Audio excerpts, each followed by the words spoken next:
मैं गांव से था जी। और 65% 70% के बीच में मेरे मार्क्स आते थे हमेशा। कोई टॉपर नहीं रहे। कोई टॉपर नहीं है भैया। हाँ, ये देख लीजिए, टॉपर नहीं रहे। टॉपर ऑपर नहीं, अपन को टॉपर लोगों से बहुत डर लगता डर है। लगता है। एक्सीडेंटल पुलिस में आया मैं। अच्छा। हाँ बिल्कुल, और सारी चीजें थी। और मैं पेंटिंग का भी काम करता था। माता श्री चिल्ला के बोलती थी कुछ खा के जा, बोलते 5 बजे से क्या खा लें। 5 बजे बल्ले लेके निकलते थे, वहाँ पार्ले जी खा खा कर पूरा दिन मैच खेलते थे। प्रीवियस ईयर्स पेपर लगाइए, मॉडल पेपर लगाइए, मॉडल टेस्ट पेपर लगाइए, लोगों के साथ में पेपर दीजिए। Subscribe to channel and press on the bell icon to never miss any update from All Exam Place. नमस्कार दोस्तों, जय हिंद जय भारत। ऑल एग्जाम प्लेस पे आप सभी का बहुत बहुत स्वागत है। मेरा नाम है मोहित खीरा। आज हमारे साथ सुपर कॉप बैठे हैं। आप सभी इनको बहुत अच्छे से जानते होंगे, जितने मेरे प्यारे विद्यार्थी हैं सभी लोग इनको जानते होंगे। सुपर कॉप भगवत प्रसाद पांडे जी, जो ऑलरेडी सोशल मीडिया स्टार हैं। बहुत बहुत स्वागत है सर आपका हमारे चैनल पर। बहुत बहुत धन्यवाद। तो कैसी चल रही है आपकी जर्नी? देखिए बहुत अच्छी चल रही है और बहुत अच्छा लग रहा है, क्योंकि बहुत से ऐसे माध्यम होते हैं जिनके साथ आप जीवन में आगे बढ़ते हैं। उसमें से पुलिस एक चैलेंजिंग जॉब होता है। और मैं मानता हूँ कि जिस तरह से आर्मी है, आर्मी और पुलिस ये एक सर्विस ना होकर के एक सेवा का एक सर्विस, अगर एक नौकरी की तरह देखते हैं, तो मैं इन्हें ऐसा कहता हूँ कि अगर कोई नौकरी की तलाश में है तो इसमें ना आए। अगर आप अपने देश के लिए कुछ करना चाहते हैं तो उसके दो सबसे अच्छे तरीके हैं। एक तो आप बॉर्डर पर जाइए और सीमा पर, सीमा में जा कर के और देश की सुरक्षा करिए, या तो फिर देश के अंदर जो आंतरिक व्यवस्था है उसका हिस्सा बनिए और लोगों के आंसू पोंछने का सौभाग्य आपको प्राप्त होगा। इस जॉब में आपको अभी 5 साल होने वाले हैं। आप 5 साल से लगातार पुलिस विभाग में हैं। 5 साल की जर्नी आपकी कैसी रही इस पुलिस विभाग में? देखिए पुलिस विभाग में तो सबसे पहले मैं बताना चाहूँगा कि मैं पुलिस विभाग में 2010 से हूँ। 2010। हाँ, तो ये 13वां साल चल रहा है, चालू हो चुका है। और ये जो जर्नी रही तो लगातार, चूँकि हम अपने जीवन में लगातार सीखते रहते हैं, तो मैंने भी बहुत कुछ सीखा है, बहुत कुछ देखा है।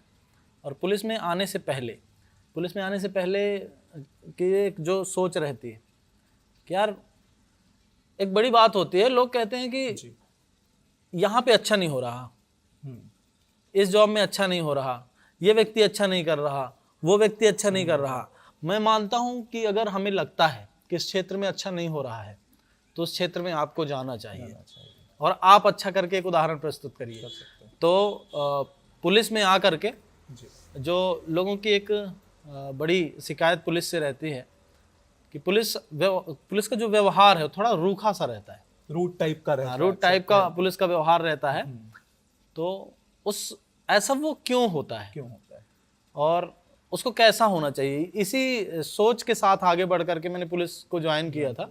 और उसके बाद से लगातार अपने आप में बहुत सारे इम्प्रूवमेंट करते करते धीरे धीरे करके और लोगों के बीच में कैसे बेहतर से बेहतर पुलिसिंग की जाए, इसको आधार बना करके मैं आगे बढ़ा हूँ। आपने सर के वीडियोस देखे होंगे काफ़ी ट्रैफिक व्यवस्था को लेकर। लॉकडाउन में आप सभी ने वीडियोस देखे होंगे, और इतने बेहतरीन वीडियोस जो आपको बहुत अच्छी चीज़ें सिखाते थे। सर लॉकडाउन के दौरान जब एक कोविड आया और लॉकडाउन लगा, इतने लोग परेशान हुए, उस समय की ड्यूटी किस तरह से रही आपकी? उस समय क्या परेशानियाँ झेलनी पड़ी आपको, और वो सारी चीज़ें कैसे आपने मैनेज की? देखिए आपके चैनल के माध्यम से तो मैं बड़ी नई सी चीज़ बताना चाहूँगा लोगों को। एक बात भी रहती है कि यार कुछ नया हो जाए, हम देख रहे हैं तो कुछ नया हो जाए। तो इसमें नया ये था कि लॉकडाउन हुआ, आप सबको पता है, और बड़ा मुश्किल पल था। लोगों की भलाई के लिए रोकना है, आपकी भलाई के लिए हमको रोकना है। जैसे एक गार्जियन होता ना, मैंने लॉकडाउन से एक चीज़ सीखी कि पुलिस एक गार्जियन के तौर पर है। हमारे माता पिता, हमारे चाचा या हमारे संबंधी जो भी हमारा ध्यान रखते हैं, ठीक है, वो जब हमें रोकते हैं टोकते तो हमें बुरे लगते हैं। वही चीज़ पुलिस के साथ है।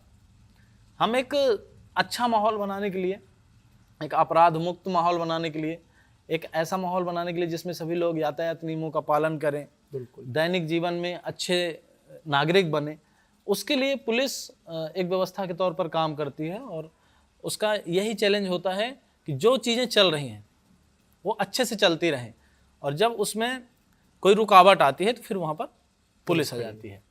तो लॉकडाउन का जो किस्सा था उसमें एकदम से लॉकडाउन लगा, लोगों को आदत नहीं थी घर के अंदर पैक होने की, लेकिन ऐसे संकटकालीन स्थिति थी, उनकी जान बचाने के लिए उनको रोकना जरूरी था। पुलिस ने रोका, कई जगहों पर एक बल प्रयोग का भी सीन हुआ, उसमें बहुत सारे लोगों ने कहा कि अरे पुलिस ऐसा कर रही वैसा, लेकिन जो बुद्धिजीवी वर्ग था उसने सपोर्ट भी किया, कहा कि भाई जब पुलिस कह रही है आप बाहर मत निकलिए तो आप क्यों निकल रहे हैं। फिर भी कुछ लोग निकल रहे थे, तो उसको समझाने के लिए आंशिक बल प्रयोग एक शब्दावली होती है पुलिस में। आंशिक बल प्रयोग होता है कि उतना बल प्रयोग जितने में हमारा काम बन जाए, किसी को मारना पीटना पैर हाथ तोड़ना ये पुलिस का उद्देश्य कभी नहीं रहता। उसका उद्देश्य रहता है कि किसी भी तरह से आपको कुछ गलत करने से, या तो जो डिसाइड किया गया है कि ऐसा नहीं करना, करने से रोकना है। इस रोकने का जो तरीका था ये सबका अलग अलग था। बिल्कुल, कहीं डंडे चल रहे हैं, कहीं लोग हुटर से कुछ कह रहे हैं, कहीं कुछ कह रहे हैं। उसी टाइम पर हम लोग भी ये व्यवस्था देख रहे थे। एक घटना ऐसी होती है वहां पर कि एक दुकानदार भाई साहब को हमने कहा बंद कर दो। भाई बंद करें तो सब करें, ऐसा नहीं होगा कोई एक दुकानदार अगर दुकान खोल के बैठा है और 10 ने बंद कर दिया तो उनको तो प्रॉब्लम होगी। तो उनको कई बार मना किया गया कि आप बंद कर दीजिए। वो चुपचाप पुलिस से छुप के और ये सब चीजें कर रहे थे, रासरी बेच रहे हैं, गुटखे बेच रहे हैं और दुनिया भर की चीजें। तो उनको फोर्सफुली अपन ने बंद कराया।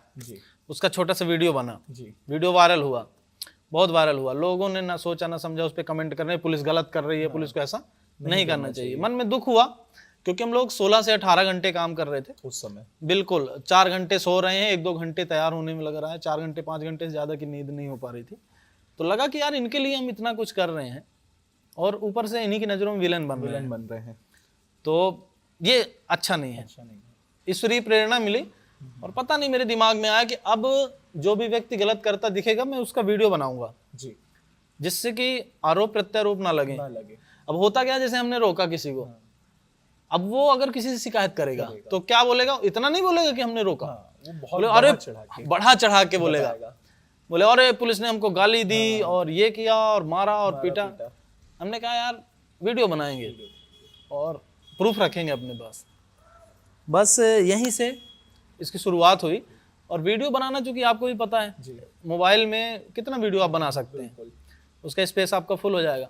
वहीं पर फेसबुक लाइव का उसी टाइम पे काफी नहीं, मैं तो पहले देखता नहीं था, फेसबुक ऐसे चला रहा था, मैं खाली टाइम पे देख रहा था क्या चल रहा है, उसमें फेसबुक में आता रहता था।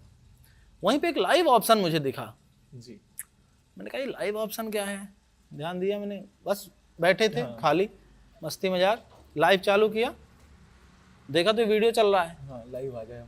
लाइव आ गए, कुछ देर चलता रहा, फिर अपन ने फिनिश किया, फिर उसको पोस्ट किया। देखा तो मेरे दिमाग में आया कि यार ये कितना चल सकता है, देखता हूं मैं, और डेटा भी नहीं, अब आपका केवल डेटा लगेगा, स्पेस लगना नहीं है उसमें, तो मैंने उस लाइव को ही स्टार्ट करके वीडियो के रूप में चालू कर लिया। जो आ रहा है तो उससे मैं बात कर रहा हूँ लाइव में। क्यों भैया कहाँ निकले हो, कहाँ जा रहे हो चाचा। लोगों से बात जब हम करते हैं तो उनसे कनेक्ट करने के लिए थोड़ा सा कैजुअल होना जरूरी है। उनसे अगर आप मिल करके घुल करके देखिए, जब चोट लगती है तो चोट को ठीक करने के लिए 2 तरीके होते हैं। एक तो ऊपर मरहम लगता है, साथ में अपन गोली भी खाते हैं। ठीक है, गोली क्यों खाते हैं, अंदर से उसको हील करे। आपके चोट लगी, खाली ऊपर से मलहम मल देने से कुछ नहीं होता, जब तक अंदर से हील। तो ये जो अंदर से हील वाली बात थी, तो अंदर से हील करने के लिए जरूरी था कि उनको बताया जाए कि जो आप कर रहे हैं वो गलत क्यों है और आपको क्यों ऐसा नहीं करना चाहिए। वो काम अपन ने लाइव में शुरू किया और उसकी बहुत प्रशंसा भी हुई। आप देख सकते हैं आज पूरे भारत तो छोड़िए, जितने हमारे एनआरआई हैं जो अलग अलग कंट्रीज़ में, वहाँ से तक इनके पेजेस पे कमेंट्स आते हैं कि सर मैं यहाँ से हूँ और आप बहुत पसंद हूँ, तो आपको बहुत पसंद करता हूँ, इनके वीडियोस को बहुत पसंद करते हैं। और इसकी क्वालिटी थी सर आपका बोलने का तरीका, जो एकदम यूनिक रहा हमेशा से, समझाने का तरीका कि आप किसी से इंटरेक्ट कर रहे हैं और आपके समझाने का जो तरीका था वो बहुत वायरल हुआ। देखिए पुलिस का एक सूत्र है सूत्र ये है कि सज्जनों के लिए पुष्प से अधिक कोमल और दुष्टों के लिए वज्र से अधिक कठोर होनी चाहिए पुलिस। तो जो अच्छे लोग हैं उनसे अच्छे से आप बात करिए, अच्छे से व्यवहार करिए। जब आपको पता चलता है कि ये बदमाश आदमी है तो उस बदमाश आदमी से निपटने के लिए आपको शक्ति भी जरूरी है। तो जहां आवश्यकता पड़ती थी अपन शक्ति का भी उपयोग करते थे, और शक्ति कितनी, जितनी जरूरत पड़े, बस जितनी जरूरत पड़े, वो चीज थी। और लोगों से अच्छे से बात करने का, थोड़ा सा मजाकिया लहजे में बात करने का असर ये था कि लोग खींचे हुए थे, परेशान थे। हाँ। कोई बाहर निकल रहा है, उसको बोलो रोको तो, हाँ मार डालो हमको, हाँ, मार डालो ना हमको। हाँ, उसको बताते कि हाँ तो चाचा हाँ, मार के तुमको क्या मिलेगा, तुम्हारी भलाई इसी में है, घर में रहो। और घर में रहोगे सुरक्षित रहोगे, बाहर रहोगे दिक्कत में पड़ जाओगे। अब वो थोड़ा सा मस्ती में जो माहौल बना, उससे लोगों ने उसको मानना भी प्रारंभ किया, और लोगों का एंटरटेनमेंट भी होने लगा। घर बैठे हम क्या करें, सास बहू के सीरियल देख के बोर हो गए लोग, बेटर है कि हम ये ठीक है। हाँ, तो सास बहू के जो सीरियल थे उनको देख करके लोग बोर हो गए, और उनकी इच्छा थी कि बाहर क्या हो रहा है। अच्छा, एक बड़े मजे की बात बताता हूँ कि लोग बाहर यह देखने के लिए निकलते थे कि बाहर कौन निकल रहा है। ये बहुत हुआ लॉकडाउन में, लोग बाहर इसलिए निकल रहे हैं कि देखें कि बाहर कौन निकल रहा है, इस चक्कर में पूरा शहर निकल रहा है। ये बहुत परेशानी का सामना झेलना पड़ा था, क्योंकि लोग बस एक दूसरे को देखने के लिए बाहर निकल रहे थे कि आखिर लोग निकल रहे हैं कि नहीं, बस इसी में तो काम लोग आ गए पूरे। जब उसको हमने लाइव किया, लाइव दिखाना चालू किया, तो फिर लोगों ने घर में बैठ करके देखना चालू कर दिया। अब जो लोग निकलते थे उनसे हम पूछते थे काहे के लिए निकले हैं, तो लोगों को अच्छा लगता, अब देखो अब कौन फंसता है, अब कौन निकलेगा। तो ये मनोरंजन के तौर पर देखा जाने लगा। और धीरे धीरे लोगों ने कमेंट किया कि अरे मैं घर में हूँ, मेरा पंखा खराब है, गर्मी है, मैं क्या करूं। हमने कहा अरे भैया पंखा खराब है यार, कोई बना सकता है क्या। वहीं एक मैकेनिक लिख रहा है, हाँ मैं बना दूंगा। एक मिस्त्री ने लिखा मैं बना दूंगा। हमने कहा नंबर बताओ अपना, उसने नंबर बता दिया। घर से घर में ही काम हो गया है तो लोगों का। अब फिर हमने पासेस दिए, सभी जगह था ये, पासेस दिए, जो मिस्त्री हैं जो काम कर सकते हैं वो पास बना दिया उनका, जो इलेक्ट्रॉनिक काम करने उनका बना दिया। साथ में दवाई आपको मंगवानी है, जबलपुर से मंगवानी है, कहाँ से और बाहर से नागपुर से मंगवानी है, तो हम कह देते थे कि मान लीजिए स्पेशल अगर परमिशन लेकर के कोई गया है, अगर बाहर गया है, वो नागपुर गया है या जबलपुर गया है या प्रयागराज गया है जी, तो ऐसी परिस्थिति में स्पेशल पास अगर वो जा रहा है स्पेशल पास लेके, तो वो अकेला अपनी दवाई लेकर के ना आए, वो बाकी लोगों की भी लेके आए। और अपन फेसबुक के माध्यम से पूरा डेटा जो है संग्रहित कर लेते थे कि आज 40 लोगों को दवाई चाहिए प्रयागराज से, पूरा डेटा, हाँ आज इतने लोगों को चाहिए, उसका पूरा डेटा रख लिया, उनकी दवाई मंगवा ली। तो इस तरह से लाइव बहुत काम आया। जिनके घर में खाना नहीं था, जिनको खाने की समस्या थी, उनको खाना बांटा गया। और दवाइयों का डॉक्टर्स अवेलेबल थे, है ना, किसी को भाई कोई इंजेक्शन लगवाना है कोई दिक्कत नहीं, कंपाउंडर साहब हमारे रेडी हैं, हम अपनी गाड़ी में पीछे बैठाए ले गए करवा दिया। तो इस तरह से चीजें हो रही थी। वो सोशल मीडिया देख सकते हैं आप, सोशल मीडिया को कई लोग बुरा भी मानते हैं, लेकिन सोशल मीडिया का कितना सदुपयोग इनके द्वारा किया गया कि एक वो नहीं था कि खुद को फेमस करना है। फेमस करना ही एक महत्व नहीं होता कि सोशल मीडिया पे आप वीडियो बना रहे हो तो आप अपने आप को फेमस करना चाहते हैं। उस वीडियो के माध्यम से न जाने हजारों लोगों की हेल्प हुई। तो ये बहुत मतलब सैल्यूट है सर आपको कि इतना अच्छा आपने ये लॉकडाउन में किया, जब भाई भाई का नहीं हो रहा था, अक्सर किसी का देहांत हो रहा था तो अपने नहीं आ रहे थे उन्हें। देखिए शुरुआत में ऐसा था कि शुरुआत में जब कोरोना आया तो ऐसा लगता था कि बाहर से जो लोग आ रहे हैं ना, उनके सामने खड़े हो जाएंगे तो आप भी मर जाएंगे, सीधी बात। बहुत कम लोग निकल रहे थे बाहर जी, बहुत कम लोग निकल रहे थे बाहर। तो एक डर था, धीरे धीरे चीजें फिर नॉर्मल हुई, पर शुरुआत में फील्ड में काम करना बहुत बड़ा चैलेंज था, बहुत बड़ा टास्क था। आपको डर नहीं लगा कोविड में कि मेरा भी परिवार है, मैं भी जब घर जाऊंगा तो बाहर ऐसी बीमारी चल रही है कि मुझे घर आके कपड़े चेंज करने हैं, ये सारी चीजें करनी, बिल्कुल भी मैनेज करनी है। घर का जो सामने का कमरा होता था, ठीक है, उसी पे हम लोग पूरा आते थे तो उसी पे चेंज करते थे, और घर का जो कमरा है उसी पे गए, उसी पे चेंजेस किए, सीधा वहां से मिनिमम कपड़े लेकर के अपन बाथरूम गए, ठीक है, नहाए धोए, फिर वहां से आ गए, खाना आया, अपन खाना लिए, थाली खुद धो के रख रहे हैं। शुरुआत में तो ऐसी चीजें भी होंगी। तो इस तरह से सोशल मीडिया की जहां तक बात है, तो सोशल मीडिया को अगर अच्छे से उपयोग किया जाए तो वैश्विक स्तर पर आपके प्रयासों को रख सकता है। और कई चैनल्स पे मेरे जैसे इंटरव्यू हुए आज तक एबीपी वगैरह में, तो उसमें पूछा गया कि भैया आप चेहरा क्यों नहीं दिखाते थे, ऐसा डर था क्या कि लोग कहेंगे कि फेमस होने के लिए कर रहे हैं। तो उस समय ऐसी कोई बात ही नहीं होती थी। ये सेकेंड लॉकडाउन के बाद से जब आप आगे बढ़ते हैं तो बहुत से लोग पीछे खींचने का प्रयास करते हैं। तो लेकिन मुझे बहुत अच्छा लगता था कि 98% जो है लाइक रेशियो रहता था उसमें, 2% हेटर्स रहते तो इतने तो रहेंगे।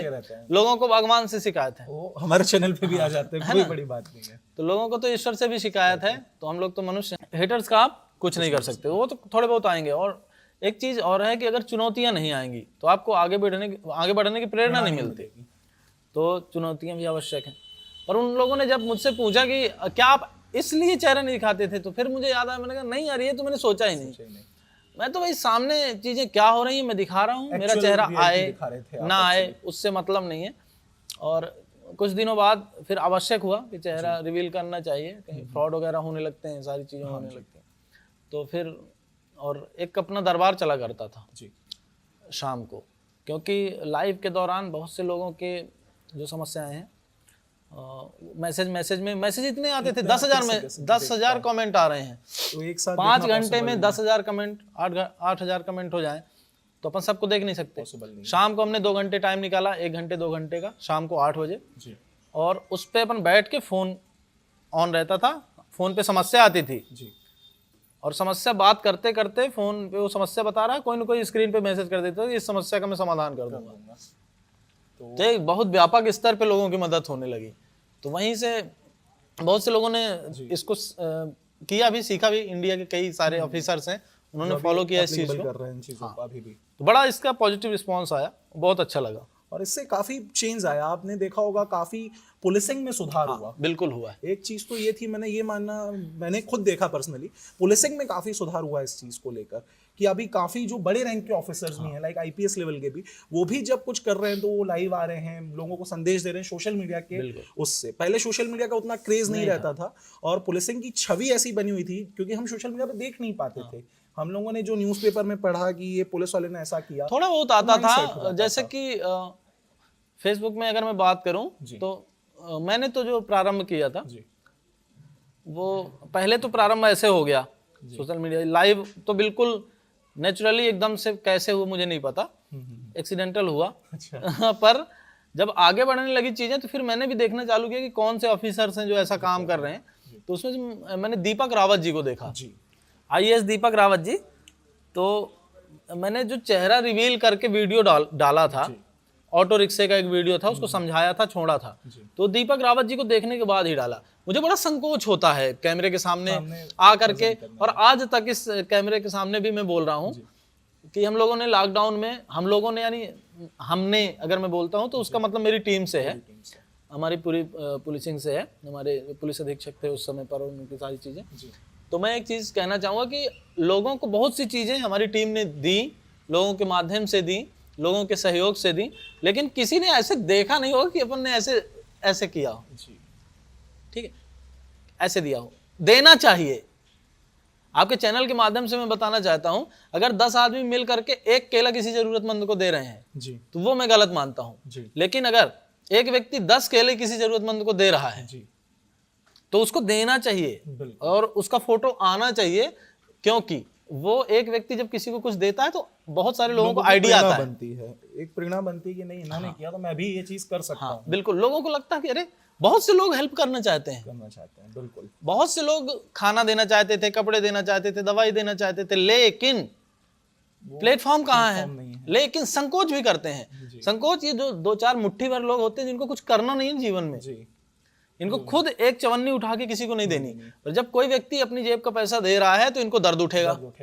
बहुत से लोग मुझसे पूछते हैं कि हेलमेट का पैसा कहाँ से आता है।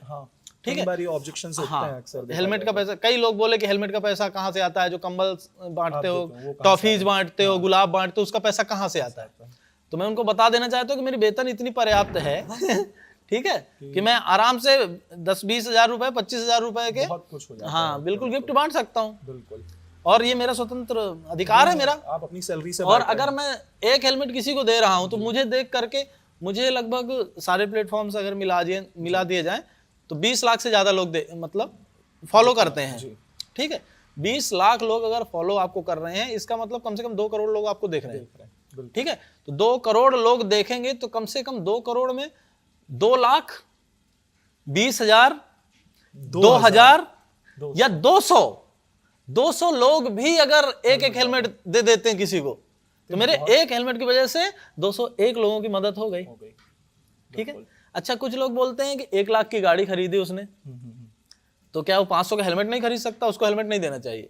तो मेरा जो टारगेट रहता है वो ये रहता है कि जो एक गरीब आदमी होता है तो वो गाड़ी लग्जरी के लिए नहीं खरीदता है, आवश्यकता के लिए खरीदता है। एक मजदूर है, वो 30-35 किलोमीटर घने जंगलों से आ रहा है। ठीक है। हमारे यहाँ आदिवासी एरिया है जी, बहुत दूरांचल में वाहन बहुत कम है जी। ठीक है। वहां से जो है आने जाने के लिए पर्याप्त संसाधन नहीं है। ऐसे में वो क्या करेगा? साइकिल से बेचारा जब चलेगा उसके 1-2 घंटे बर्बाद होंगे। ठीक है। उसके 2 घंटे बर्बाद हुए, आने में थकेगा भी, फिर कितना बेचारा काम करेगा और फिर थकते हुए उसको जाना है, काम क्या कर पाएगा? हाँ, क्या कर पाएगा? आने जाने में ही खत्म हो बिल्कुल। तो इसके लिए क्या करता है वो, एक जो भी सस्ती से सस्ती गाड़ी, जैसे कि मैं कोई उसमें इतना बड़ा हम लोगों का चैनल भी नहीं है कि हम किसी का प्रचार कर सकें, पर मैं बात करता हूँ जैसे वो प्लेटिना लेगा, जैसे वो CD डिलक्स लेगा। ठीक है। ये गाड़ियां TVS की कोई गाड़ी लेगा, छोटी गाड़ियां लेगा वो, बिल्कुल। ठीक है। TVS स्टार टाइप की गाड़ियां लेगा, 100 सीसी से कम की गाड़ियां लेगा, और वो उसको एक संसाधन के तौर पर यूज करता है। शो ऑफ के लिए नहीं लेता भाई। आपने देखा होगा, मैं किसी पल्सर वाले को मैंने आज तक हेलमेट दिया हो बता दो, किसी बुलेट वाले को हेलमेट दिया हो तो बता दो, नहीं दिया। और मैंने किसी पल्सर और बुलेट वाले को छोड़ा भी नहीं है। जरूरी भी है, हमने बेटा कटवा लो, तुम सक्षम आदमी हो, और उसकी परेशानी है तो छोड़ भी देते हैं, समझा भी देते हैं। हमारा उद्देश्य लोगों को सुधारना है, आपका नुकसान हो ये उद्देश्य नहीं है। तो अगर आपके कुछ देने से, कुछ दिखाने से लोगों को प्रेरणा मिलती है तो किसी को परेशानी नहीं होनी चाहिए। जिसे परेशानी हो रही है, यकीन मानिए उसके जेब से चवन्नी नहीं निकलती किसी दूसरे के लिए, तो ऐसे लोगों को इग्नोर करना सीख लीजिए। तो ये थी इनकी जर्नी की बात। अब इनसे मैं सिलेक्शन की बात करता हूँ कि जब ये एक स्टूडेंट रहे, एक छात्र रहे आपके जैसे, तब का जीवन इनका कैसा था, आप बताइए। पहली बात तो ये है कि हमें अपनी क्षमताओं का अंदाजा नहीं होता जी, बिल्कुल ये सत्य है। आप देखते होंगे जब कोई इस तरह की चीजें बोलता है तो हम कहते हैं किताबी बातें हैं, ताली बजा देते हैं, खत्म कर देते हैं।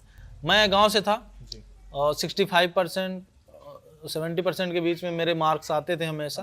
कोई टॉपर नहीं रहे, कोई टॉपर नहीं है भैया। हाँ, ये देख लीजिए, टॉपर नहीं रहे, टॉपर नहीं। अपन को टॉपर लोगों से बहुत डर लगता है। हाँ, बहुत से लोग आते हैं, वो ऐसी चीजें सुनाने लगते हैं, बताने लगते हैं, लोग तो अरे ये तो कितना होशियार है। कोई होशियार नहीं है, बिल्कुल।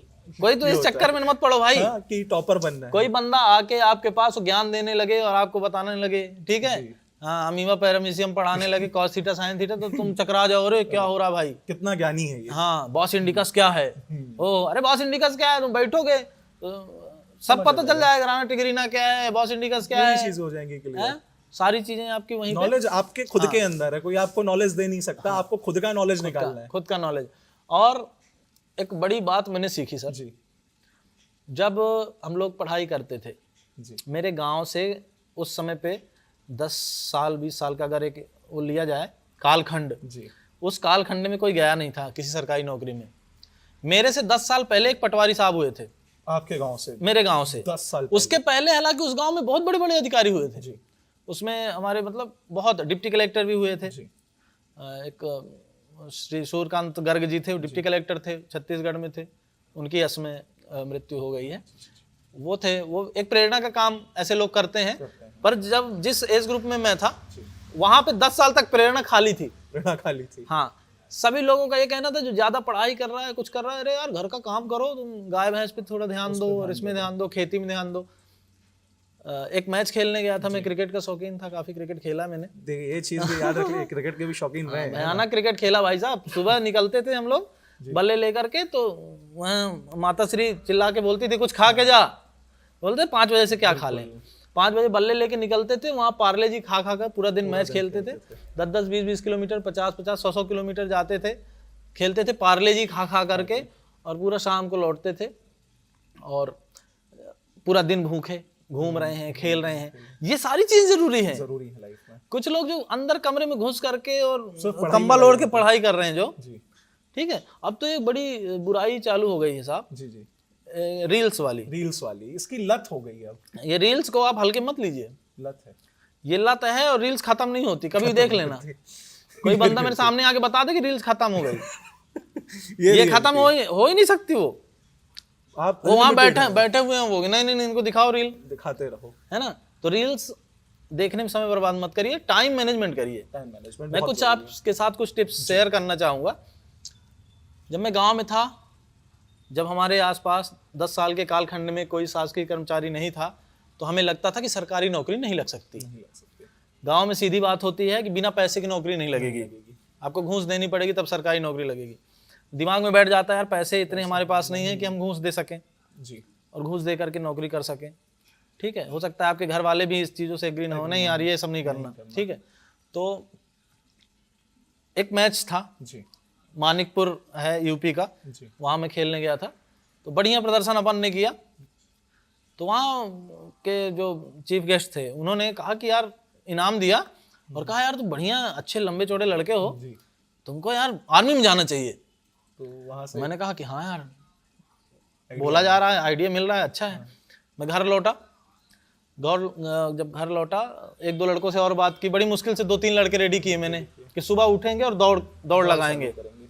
2 दिन 3 दिन दौड़े हम लोग। 2-3 दिन बाद ही हमको एक सज्जन मिले गांव के सयाने, थप थप थप थप थप थप दौड़ के आ रहे हैं, वो खड़े हैं यहाँ, इधर कहाँ? बोले चाचा प्रणाम प्रणाम। सब कहाँ घूम रहे हो तुम लोग, ये क्या कर रहे हो? ये सुबह सुबह एकदम। अच्छा, मेरी एज उस समय पे हो गई थी 22 साल की। अच्छा, हाँ। तो बोले कि तुम्हारी एज कितनी है? तो मैंने कहा हो गया चाचा 21-22 साल। बोले अब तुम बूढ़े हो रहे हो, अब तुम आर्मी में जाओगे? अच्छा। वो 23 साल तक रहती थी उसमें, हाँ क्लर्क की 23 साल तक रहती थी। तो मैंने कहा अभी 1 साल है, 1-2 साल है, 1-1.5 साल हो सकते हैं।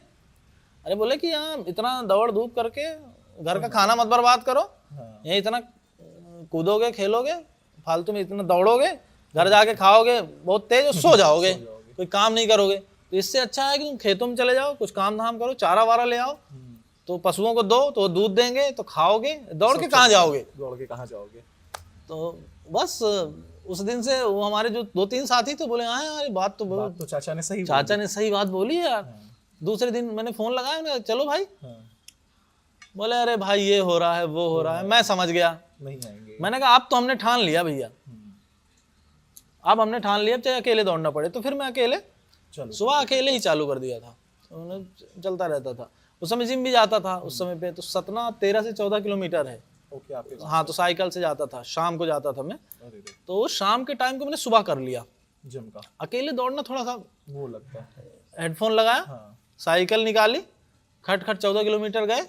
सुबह 5 साढ़े 5 चले, 6:15 तक पहुंच गए 40-45 मिनट में, और जिम चालू किया। जॉन हेल्थ क्लब था, जॉन सर को मैं फिर से सादर प्रणाम करता हूँ। हमेशा आप मेरे दिल में रहोगे जॉन सर, और बहुत प्यार करते हैं वो मुझे। और मैं जाता हूँ तो मिल भी नहीं पाता हूँ उनसे। अच्छा। बड़ी शिकायत है सर, मैं आऊँगा मिलने आपसे। तो जॉन सर ने देखा मेरा डेडिकेशन, तो बोले कि, और उस समय पे बहुत सारी चीज़ें मैं करता था, जैसे कमेंट्री वगैरह करता था और सारी चीज़ें थी, और मैं पेंटिंग का भी काम करता था। तो जॉन सर से मैंने बोला, मैंने कहा कि मैं पैसे नहीं दूंगा आपको इसके।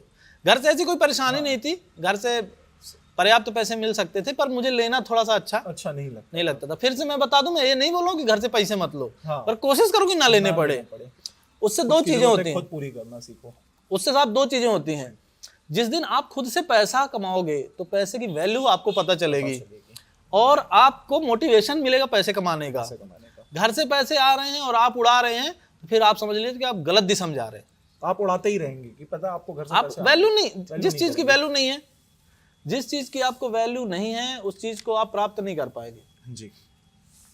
तो मैंने उनसे कहा, मैंने कहा कि वो फीस उसका ये है ऐसा। मैंने कहा कि ये काम सही नहीं है, कलर वलर हाँ ये सब मैं इस पे लिख देता हूँ, ये सब मिट गया है पूरा, और आपका बोर्ड बना देता हूँ। बढ़िया एकदम शानदार वाला। उन्होंने कहा ठीक है कर दो।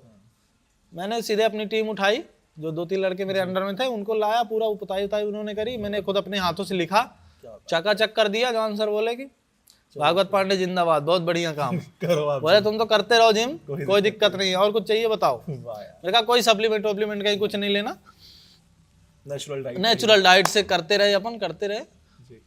और ये भी करते रहे। उधर सुबह की दौड़ तो बंद ही हो गई थी, तो साइकिलिंग कर लेते थे, इधर कर लेते थे। और एक्सीडेंटल पुलिस में आया मैं। अच्छा। हाँ बिल्कुल, हालांकि मन में होता था, पर ये बहुत बड़ी चीज़ थी। मैं फिर से एक बार बता दूं कि मुझे बिल्कुल सपने में भी मैं नहीं सोचता था कि मैं भर्ती हो जाऊंगा। जब हम सतना जाते थे तो पुलिस लाइन से हो करके जाते थे। पुलिस लाइन से गुजर के तो जब उनको देखता था पीटी परेड करते हुए, दौड़ते हुए, तो मुझे लगता था अरे इस विशिष्ट व्यक्ति हैं ये, बहुत स्पेशल हैं ये, बहुत स्पेशल। बड़े होशियार होंगे, बड़ी जुगाड़ होगी, बड़ी जैक होगी, बड़े बड़े लोगों के लड़के होंगे, तब ये यहाँ ऐसे घूम रहे हैं। पहुंचे हैं। ठीक है, ये हम लोगों के बस की बात नहीं है। जी। पर मैं थाने गया कैरेक्टर सर्टिफिकेट और सारे डॉक्यूमेंट्स बनवाने कि मैं जाऊंगा आर्मी में। हाँ, तो लगेंगे मुझे। तो वहाँ पे मुझे थोड़ा टाइम लगने लगा। तो वहाँ पे थाने में एक सज्जन थे, उन्होंने कहा कि कब तक बैठोगे यहाँ, वो सामने भर्ती हो रही, उसमें चले जाओ। जी। तो मैंने कहा काहे की भर्ती हो रही? बोले पुलिस की, तो देख आओ कैसे होती है। तो इच्छा हुई कि हाँ यार देखते हैं। वहाँ गया तो देखा लंबी लाइन लगी हुई है। उसी लंबी लाइन में मैंने देखा जहाँ पे नाप हो रही थी उसके जस्ट 6-7 लड़के बाद मेरा दोस्त लगा था, उसने मुझे देखा, बोला भाई अच्छा, कागज तो मैंने लिए थे, सारे पूरे आपके पास ही थे। तो मैंने कहा हाँ मेरे को बुला रहा है क्या? बोले कि हाँ। मैं चला गया। जी। बीच में 1-2 लोगों ने रोका, तो मैंने कहा अरे भाई कागज है, मेरा भाई लगा है, उसको देने जाना है। बोले ठीक है जाओ। उसके पास पहुंचे, मैंने कहा क्या है? बोले यार मुझे बहुत तेज लगी भाई, मेरे को जाना है यार। अब मैं चला गया तो ये जो मुझे जानने वाले हैं ये सब उधर पहुंच जाएंगे, पीछे वाले फिर मुझे घुसने नहीं देंगे। तो तू खड़ा हो जा मेरी जगह पे और एक एक करके आदमी जाने देना, तू जगह सुरक्षित रखना, 7वां नंबर तू यही रखना, तू 7वां नंबर सुरक्षित रखना, मैं आता हूँ। हाँ। तो मैंने कहा ठीक है। तो मैं 7वां नंबर सुरक्षित करते करते और हंसी ठिठोली में माहौल बन गया, अपन सबसे दोस्ती हो गई। जी। अब जब वो आया तो मैंने कहा हम तो ये चले। बोले अरे कहीं नहीं जा रहे तुम, रुको। तो उन्होंने मुझे भी रोक लिया। बोले अरे पांडे जी यार नपवा लो यार, आप भी चालू हो जाओ। मैंने कहा यार क्या मतलब टाइम खराब करने? बोले नहीं नहीं नपवा लो। तो गए तो वहाँ नॉकनी होता था, फ्लैट फुट होता था और सीने का नाप होता था। तीनों चीजें होकर के कार्ड बनता था। जी। तो ये नाप हुआ, वहाँ नाप करवा के मैं बाहर आया। फिर मैं कार्ड लेने भी नहीं गया। जी। मेरे गांव के लड़के, जो एक लड़का वो था और एक लड़का और था, जी। मेरे गांव के लड़के जब अपना कार्ड लेने गए तो कार्डों के ढेर के बीच में एक कार्ड भागवत पांडे के चमक रहा था। अच्छा। उन्होंने कहा कि ये अरे ये तो भागवत का कार्ड है। हाँ हाँ हाँ, मेरा फ्रेंड जो ही है। हाँ, तो जो व्यक्ति मार्ट, बोले जानते हो इसको? बोले हाँ। बोले ले जाओगे? बोले हाँ। बोले यहाँ पे साइन कर दो, ले जाओ। ओके। तो उसने साइन कर दिया, मेरा कार्ड उठाया और लेकर के आ गया आपके। मेरे घर आ गया। अच्छा। और मेरे घर कार्ड लेके ऐसे पहुंचा, लगा जैसे मेरी नौकरी लग गई हो। ए भाई देख, कार्ड आ गया। तो मैंने कहा अब क्या है? बोले अब क्या है, अब दौड़ने जाना है, दौड़ में पास हो गए, पेपर देना है, पेपर में पास हो गए, इंटरव्यू करना है, इंटरव्यू में पास हो गए, वर्दी पहन लेना है। वाह। तो हमने कहा कि ऐसे बता रहे हो तो कि लग रहा easy है, है हाँ इतना इजी थोड़ी है। तो बोले नहीं नहीं नहीं नहीं, अपन 3 लोग हो गया, चलते हैं। और ये हमने कहा ठीक है। वहां से हम लोग निकले, जी। रीवा आए, रीवा में रनिंग की, रनिंग में भी पास हो गए। ऐसी कोई गांव में, मैं बता रहा हूँ, इतना ज़्यादा गांव का संस्कार जी। बहुत ही इजी लेवल पे होता है। बहुत बड़ी बड़ी आदर्शवादी बातें वो लोग वहाँ बहुत ज़्यादा बड़ी नहीं करते हैं। इतना आदर्श रहता है कि हमको बड़ों का सम्मान करना है, छोटों को प्यार देना है, किसी के साथ गलत नहीं करना, ऐसा कोई व्यवहार नहीं करना जिससे किसी का बुरा हो, अपना भला किसी की बुराई की शर्त पे नहीं करना है। तो इसके बाद में वहाँ से, रीवा से जब अपना रनिंग हो गई, तब मेरे दिमाग में एक बात आई कि यार लगता है कि कर सकते हैं। वहाँ से मैं गया और मैंने बहुत ही बेसिक किताबें ली। जी। और मैं दुकान पे गया जब, तो मैंने उससे कहा कि यार आरक्षक की भर्ती के लिए किताबें, तो उसने खट खट खट खट 5-7 लिखाई, हाँ ऐसे ऐसे निकाली और बोले हाँ 375। तो मैंने कहा नहीं 22 दिन बचे हैं और मेरे पास टाइम नहीं है, मुझको बहुत कम पढ़ना है। तो उसने बोला 1 मिनट। पूरा हटाया उसने, एक लाल किताब रखी और एक उपकार रख के बोले 135, इसको अच्छे से पढ़ लेना, पास हो जाओगे। उसका इतना कहना, मुझे विश्वास हो गया कि मैं हो जाऊंगा। मैं उसको उठा के ले गया, पूरे 22 से 28 दिन बचे हुए थे उसमें, उस पर मैंने लगातार पढ़ाई की, पेपर दिया, बहुत अच्छा हुआ, मेरा सिलेक्शन हो गया। वहाँ से सेलेक्ट होकर के जब मैं ट्रेनिंग सेंटर में गया, ट्रेनिंग सेंटर में मैं देखता हूँ कि अरे यार वहाँ पे 2011 में सब इंस्पेक्टर की वैकेंसी आई और मेरे बीच के वो लड़के जो मेरे पास बैठते थे, अपन बात करते थे, तो एक लेवल पता चलता है। कोचिंग बहुत जरूरी है जीवन में, कोचिंग बहुत जरूरी है जीवन में, क्योंकि उसमें 2 चीजें आपको मिलती हैं। ज्ञान हर जगह है, पर 2 चीजें हैं वो हर जगह नहीं है। पहली, कि आपका एक समय प्रबंधन बिल्कुल। और दूसरा आपको कंपटीशन। कंपटीशन आपको मिलेगा कोचिंग में, आसपास के लोगों को बढ़ते हुए देखोगे, घटते हुए देखोगे, तो अपने आप समझ में आएगा कि आप आगे बढ़ रहे हो कि पीछे जा रहे हो। घर में बैठ करके जंगल में मोर नाचा किसने देखा चाचा, क्या हो रहा है तुमको क्या पता। बात है। ठीक है, तो कोचिंग में दो चीजें मिलती हैं, एक तो समय प्रबंधन, घर में आप पढ़ रहे हो, अब बेटा गेहूं लेके चले जाओ, लो खत्म हो गई पढ़ाई तुम्हारी, बेटा वो बैल बांध दो, खत्म हो गई, बेटा ये कर दो, खत्म हो गई। उधर बच्चा रखे पड़ोसी का बच्चा हल्ला कर रहा है, गिल्ली डंडा खेल रहा है, हल्ला कर रहा है, तो पढ़ाई नहीं कर पाओगे। तो कोचिंग में दो चीजें मिलती हैं। ठीक है, तो मैं वहां गया, मैंने देखा कि मेरे बीच के ऐसे लोग आगे बढ़ गए, तब मुझे लगा कि नहीं यार ये तो इजी है, अब तो सब इंस्पेक्टर भी बन सकते हैं। मैं लौटा, मैंने सेकेंड ईयर करके पढ़ाई छोड़ दी थी। अच्छा, हाँ देखो ये भी चीज है। हाँ ये भी चीज है, मैंने सेकेंड ईयर करके पढ़ाई छोड़ दी थी। मैंने कहा कोई मतलब नहीं है पढ़ाई लिखाई का, नौकरी नहीं लगती, क्या ही करूंगा। लेकिन फिर मैं गया, मैंने प्राइवेट उसको पूरा किया एपीएस यूनिवर्सिटी से, और वहां के बाद मैंने पेपर दिया 2012, अच्छे नंबरों से पास किया, लेकिन फिजिकल में मेरे पैर में दिक्कत आ गई, पैर में फ्रैक्चर हो गया, 56 दिन बेड पे रहा। उसके बाद में संघर्ष वहां से चालू हुआ। उसके बाद में 13 में आई, 14 में आई, पर उसमें नंबर कहीं ना कहीं थोड़ा कम रह जाते थे, तो इंटरव्यू में कवर अपन नहीं कर पाते थे। सिलेक्शन हो रहा था लेकिन इंटरव्यू में नंबर कवर नहीं हो पाते थे, धीरे धीरे नंबर कमने लगे। फिर मुझे लगा कि अब थोड़ा तैयारी, तो फिर कोचिंग पढ़ने का प्रयास किया मैंने। कोचिंग पढ़ने के लिए, चूंकि मैं जॉब में था, तो कोचिंग पढ़ने में उतनी दिक्कतें आने लगी मुझे, भाई कभी ड्यूटी लग जाए, कभी कुछ हो जाए, तो फिर मैंने ऑनलाइन था भी। भाई साहब हमारे एक बहुत ही रिस्पेक्टेड व्यक्ति ने कहा कि अरे तुम जब 2-2, 3-3 बार सब इंस्पेक्टर निकाल चुके हो, किसी कोचिंग क्यों जा रहे हो, कोचिंग पढ़ाओ। तो मैंने कोचिंग पढ़ाना चालू कर दिया, सक्सेस मिरर करके एकेडमी डाली रीवा में, और फिर उसमें हमने 4 से 5 दोस्तों ने बढ़िया मेहनत की, और कुछ ही दिनों बाद उन 5 में से 4 का सिलेक्शन हो गया। हम चारों सेलेक्ट हो गए। हमारे जो 64-65 बच्चे थे जी, उनमें से 32 बच्चे सेलेक्ट हो गए। पूरी कोचिंग, हाँ कोचिंग खत्म हो गई भाई साहब, इतना मेहनत करी हमने। यहाँ कोचिंग खत्म हो गई, लेकिन जो बच्चे थे वो ऑलरेडी जॉब में है, जो टीचर थे वो ऑलरेडी जॉब में है, वर्दी मिल गई।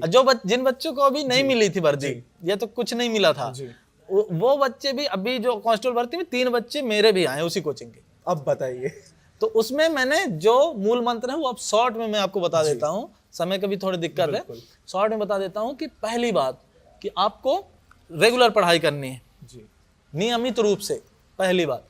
दूसरी बात, पेपर्स लगाने हैं, प्रीवियस ईयर्स पेपर लगाइए, मॉडल पेपर लगाइए, मॉडल टेस्ट पेपर लगाइए, लोगों के साथ में पेपर दीजिए, कॉन्फिडेंस, हाँ कॉन्फिडेंस आएगा आपको, समय प्रबंधन होगा। पेपर आप कोई निकालते हैं, एग्जाम निकालते हैं, तो इसलिए नहीं निकाल पाते कि केवल आपकी पढ़ाई अच्छी है।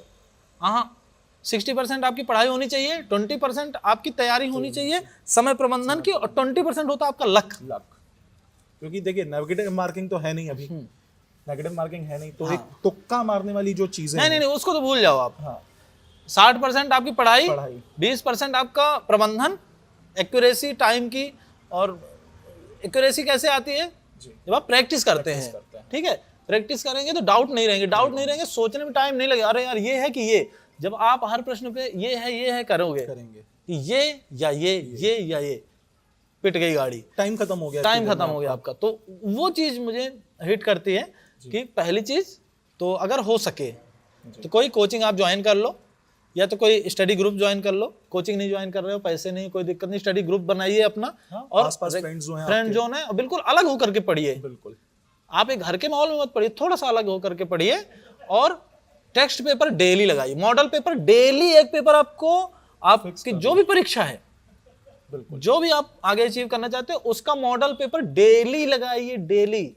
6 महीने महारथी बन जाओगे, धुरंधर, तुम्हारे आगे कोई टिकेगा नहीं। ये सक्सेस मंत्र है, देख लीजिए। कोई नहीं टिकेगा भाई, 15वीं रैंक के लिए बैठे हैं, क्या दिक्कत है, 3 लाख लोगों ने परीक्षा दी थी। तो ये होता है दोस्तों, देखो सिलेक्शन मंत्र, previous year paper, time management बहुत जरूरी है लाइफ में। हमेशा मैं भी, आप मेरे स्ट्रेटजी वीडियोस देखते रहते हैं, हमेशा यही बोलता हूँ सर बच्चों को कि टाइम मैनेजमेंट आप जब करोगे ना, परफेक्ट हो जाओगे। प्रीवियस ईयर पेपर प्रैक्टिस जितनी ज्यादा करोगे ना, प्रैक्टिस परफेक्ट कर देगी। 3 घंटा पढ़ो यार। मैंने कहता 8 घंटा, मैं ना 8 घंटा पढ़ा हूँ, ना मैं 8 घंटा बैठ सकता। सीधी बात बताऊं, मैं बिल्कुल 8 घंटा बैठने की मेरी हिम्मत नहीं है। और मैं कोई ऐसा टॉपर भी नहीं हूँ कि मुझको तुमने पेपर दे दिया तो मैं बिल्कुल सॉल्व कर लूंगा। गणित भी मेरी कमजोर थी, मैथ कमजोर थी, इंग्लिश मेरी कमजोर थी। इंग्लिश को मैंने इतनी कमजोर थी कि जब 2012 में था मैं, ठीक है, उस पे मेरे को 21 नंबर आए। 2013 वाले में मेरे को 18 नंबर आए, 30 में 14 वाले में 17 आए।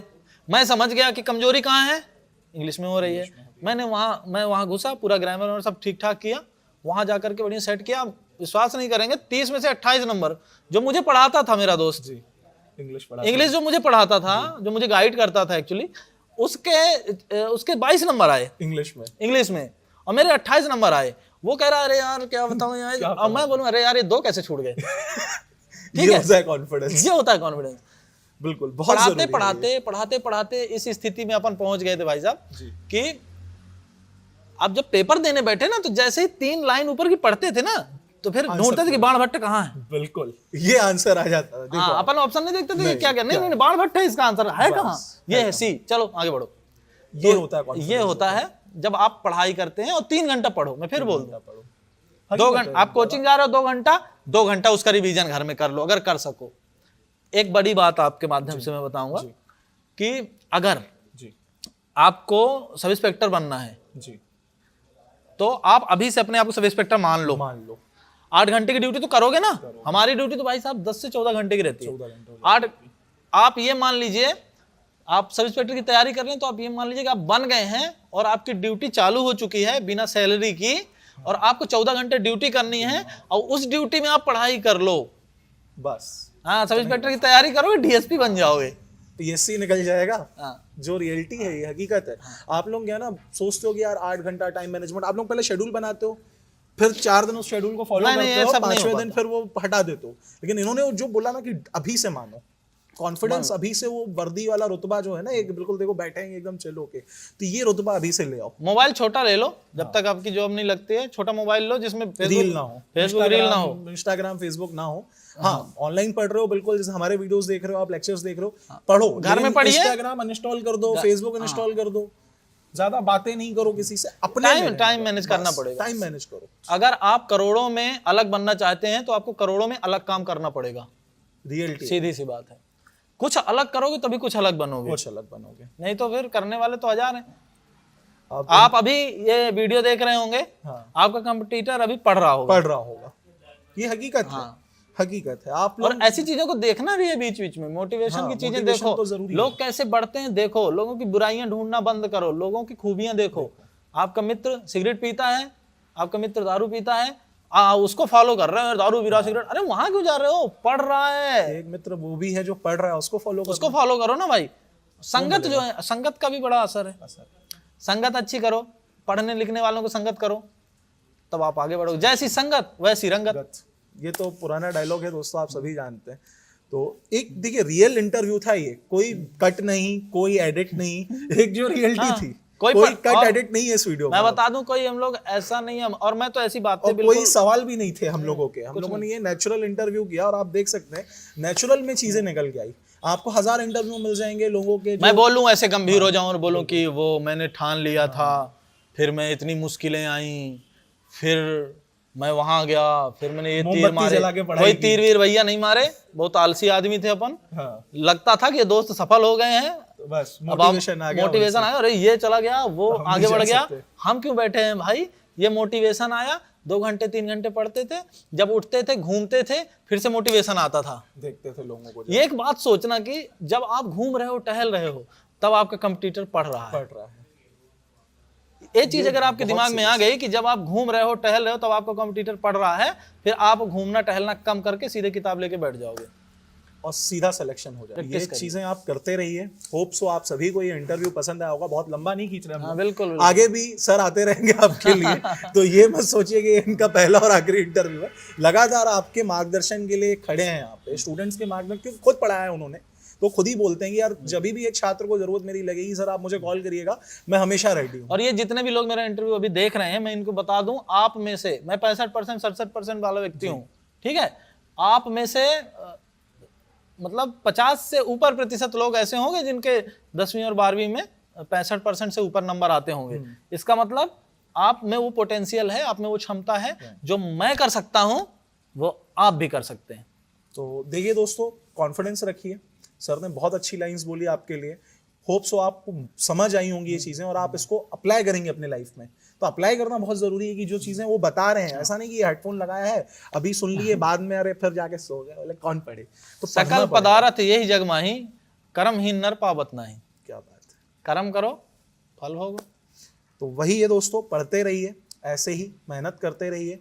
होप सो आपका सिलेक्शन हो। किसी भी रिगार्डिंग डाउट हो अगर आपको इस वीडियो से, तो कमेंट कीजिएगा जॉब रिगार्डिंग कुछ भी, सर उसका आंसर देंगे, मैं नहीं दूंगा, सर खुली बकायदा किताब, देंगे, खुली किताब बिल्कुल दे देंगे। आप बिल्कुल। कमेंट कीजिए, सर उसका आंसर देंगे। फिजिकल कैसा हुआ, क्या हुआ, आप कुछ भी पूछ सकते हैं। हाँ, पर्सनल क्वेश्चन मत चले जाना ज्यादा, कहीं भी चले जाओ, मैं तो खुला रहता है मेरा दरबार। देख लो आप ये सामने मैं बोल तो रहे हैं, मैं तो वो कर रहा था लाइव जो है हमारे सेशन चले एबीपी में, आज तक वगैरह में 18-18 मिनट के लाइव हुए मेरे न्यूज नेशन में। मैं तो ये खुला दरबार रहता है, अपन ओपन बुक की तरह है। कारण है उसका, पूछ लो। हाँ, कारण है उसका कि जब कोई ओपनली इस तरह से आपसे बात करता है तो आपका विश्वास उस पर जगता है। ठीक है, तो ये रियल इंटरव्यू था, अनकट नहीं था, कोई एडिट नहीं है। आपने देखा होगा लगातार बिना सवाल के हम लोग यहाँ पे चर्चा कर रहे थे और आप सभी को ये इंटरव्यू मजा आया होगा।